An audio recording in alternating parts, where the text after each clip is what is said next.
Hello Pisces, welcome po sa inyong reading. So this is for July the 21st to July the 23rd reading. So para po sa mga bago, don't forget to click the subscribe button, smash the like button, don't forget to hit the notification bell, and comment po kayo kung kayo nakaka-resonate. No? Kung gusto niyo po ng dalawang reading sa akin, mag-subscribe po kayo dun sa ating kabilang channel, that is Babaylan TV. Yan po ang ating unang channel catered for our international audience. And Pisces, kung hindi niyo po maabutan itong live sessions, pwede naman kayo magtanong dito sa comment section as long as the question is answerable by yes or no. No? So Pisces, I want you to know that this is a general reading. So you may resonate with the entire reading, or you may resonate with some bits and pieces of the reading. Take what's only yours. So magsimula na tayo. Pisces.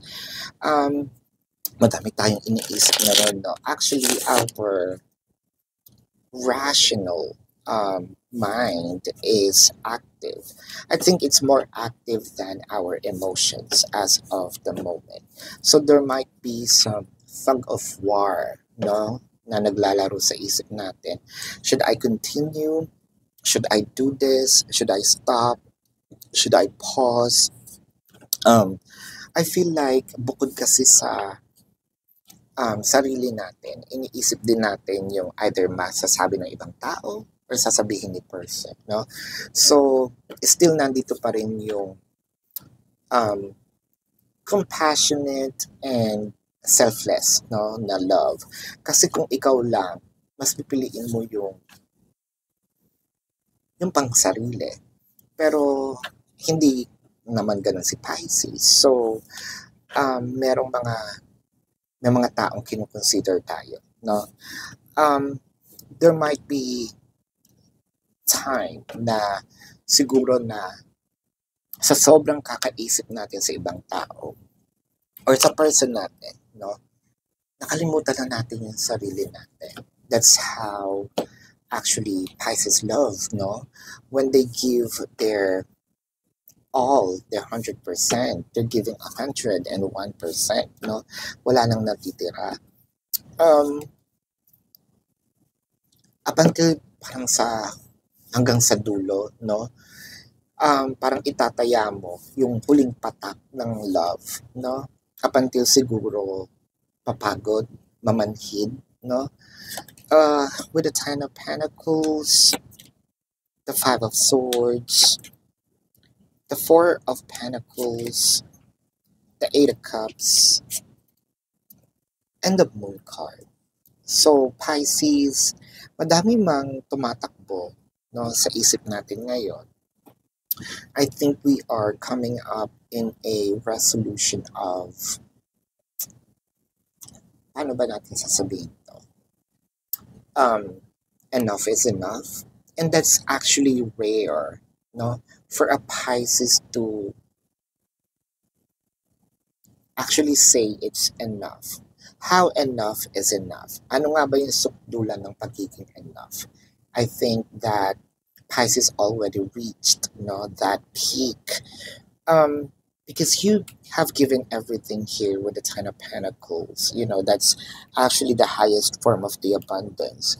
You probably gave time, energy, effort, you know, even money, probably with the defeating here, but it felt like bakit hindi ko nakukuha yung love, hindi ko nakukuha yung reciprocation.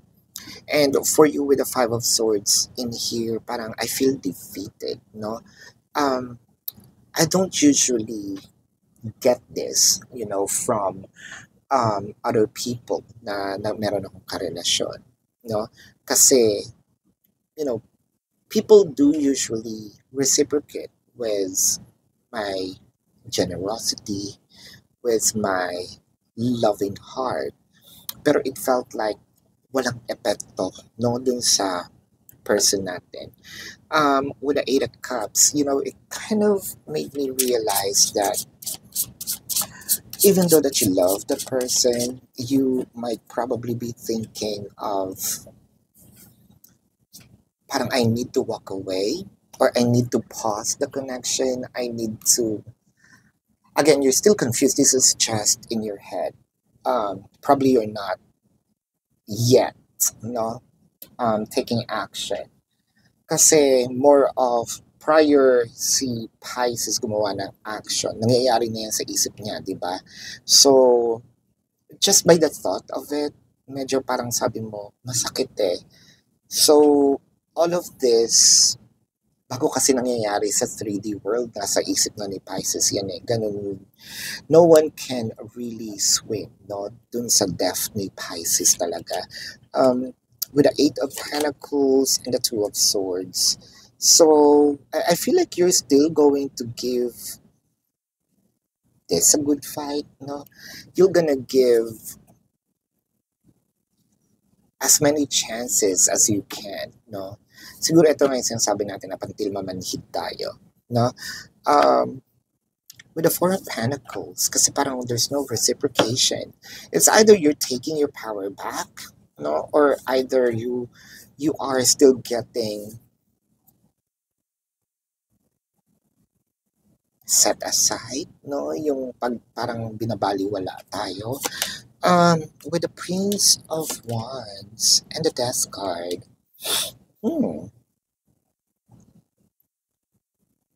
ang hirap ng confusion na to, Pisces, because you might be in a situation here of part of you wanting to end or pause the connection, and part of you are thinking of the best way for me to save the connection.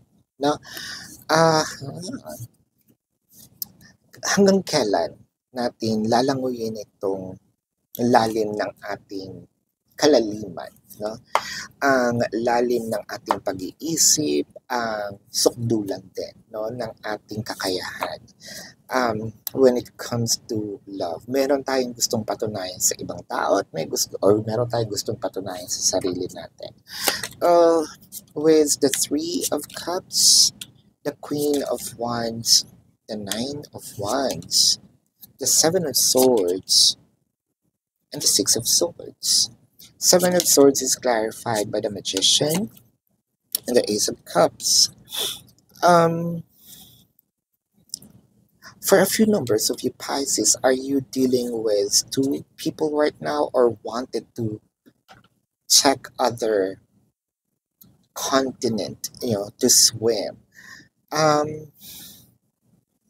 I think that there's, hindi naman kasi agad bibitaw si Pisces kung walang nakitang opportunity. And I believe Pisces might be gonna swim to another continent, which means might going to pause this current connection and might gonna open up a new one. Again, this is not too timing kasi parang hindi naman bibitaw si Pisces kung parang hindi niya nakukuha yung satisfaction. When Pisces is satisfied, stick to one naman to. Pero hindi niya nakukuha. So I feel like nandun na rin siya sa losing end. Medyo inaantay niya lang mamatay yung connection, no? Kumbaga, I'm just parang nandun ako sa labas ng ER. I'm just waiting for the flat line, no? And then I'm ready to move forward. Ang mahirap din kasi minsan kay Pisces, no? Nakakapag-move on na siya while in a relationship. Or during the process of, ang maganda naman din kasi, no? Bago pa masaktan, sinaktan mo yung sarili mo. Aminin mo yung Pisces, no? So, bago mo ako saktan, nasaktan ko yung sarili ko at hindi mo ako masasaktan dahil mas worse pa yung naisip ko. So, I feel like, no, nandun pa lang siya sa process na papatay na yung connection.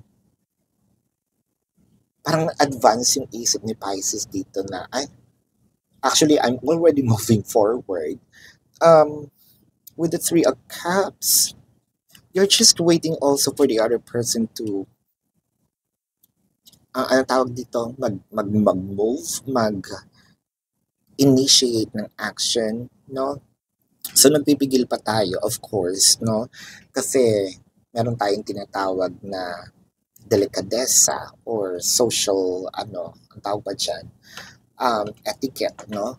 Ang pangit naman din. So, kumbaga, I mean, there's no judgment in here, no? Sa nararamdaman. And that's actually valid. Kasi, if you're happy with the relationship, you're not gonna look for you know, other oceans to swim. But I feel like you're not getting it, so not you're lost. All right.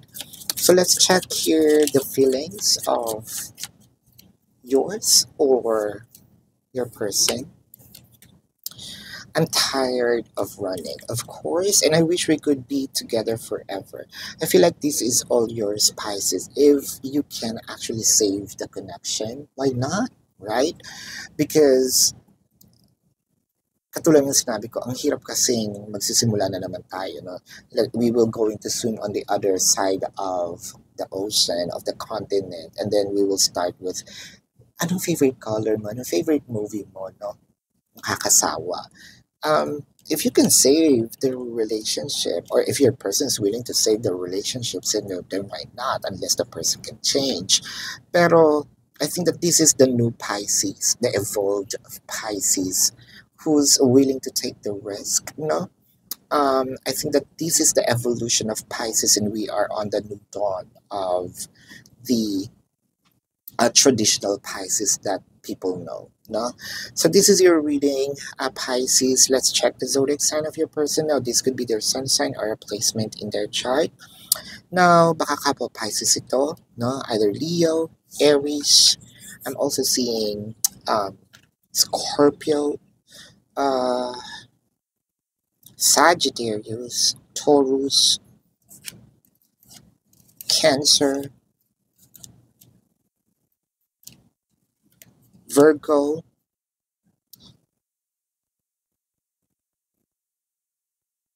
Capricorn. Yeah, so that's your reading, Pisces. So, again, para po sa mga bago, don't forget to click the subscribe button, smash the like button, comment below kung kayo nakaka-resonate, and hit the notification bell. Kung gusto niyo po ng dalawang reading sa akin, sa kabilang channel po yan, that is Babaylan TV. Yan po ang ating unang channel catered for our international audience. And Pisces, kung hindi niyo po maabutan ang ating live sessions, pwede naman kayo magtanong sa comment section as long as the question is answerable by yes or no. Pero kung hindi kayo satisfied sa yes or no, sa description box, nandun po yung link. No? All you have to do is to either click the link or copy the link. You're gonna be routed to my website. Nandun po ang link po ng question forms. No? How much per question, the QR code, the name that you can compare with for reference. I also created a 4 questions plus 1. So take advantage of it. If you want to book a personal reading or private reading, nandun din po yan sa description box. Pakibasa po hanggang baba. No? And tuloy pa rin po ang ating manhunt. So isa na lang ang ating ginagapi. No? And screenshot your report dun sa fake account, and then bubunot tayo ng winner for the private reading. So this is your reading. Love and light to you. Namaste. See you po sa susunod na reading. Goodbye.